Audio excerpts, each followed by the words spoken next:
Let's go back to our top story this morning, Matt, and it is President Trump saying that companies should not be forced to report quarterly earnings. The president took to Truth Social to say firms reporting on a half-yearly basis would, quote, save money and allow managers to focus properly on running their companies. For more, we are joined by Bloomberg Intelligence senior government analyst Nathan Dean. Nathan, it's something Trump flirted with in 2018. How likely would this be to get through to the SEC, and what kind of big changes would it mean?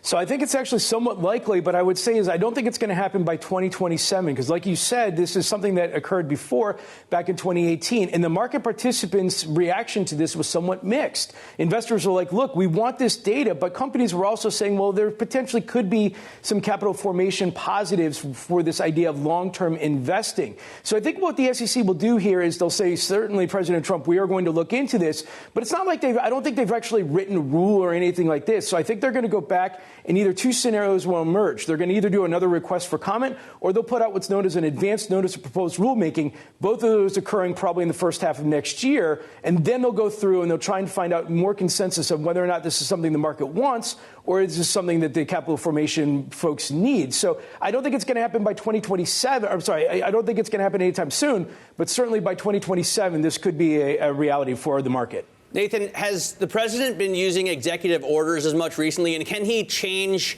regulations in that way? So, the way that President Trump is using executive orders in the regulatory sense is just a fancy way of picking up the phone and saying to his agency leaders, saying, I want you to do this.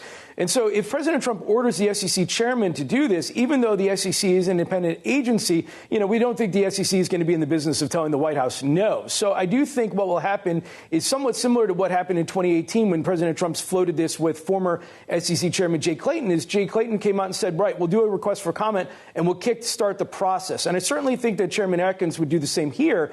The one caveat is that when that happened, the SEC ran out of time. In this case, it's early enough in the 4 years or the 3 years we have left that the SEC certainly can't do something before the end of the Trump administration.